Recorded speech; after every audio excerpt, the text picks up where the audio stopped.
where I was chest deep, and we still had another rock. And Can like, you imagine the winter?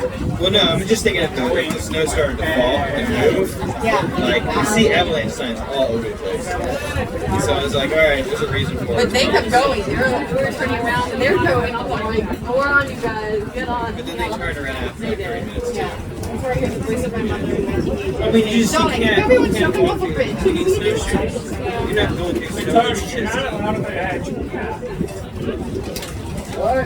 It might have been different too if you could see anything. But man, that was brutal. Yeah, we just go higher and have the same view. Nothing. Can you imagine the winter?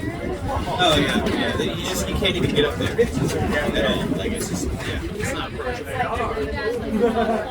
You don't go outside.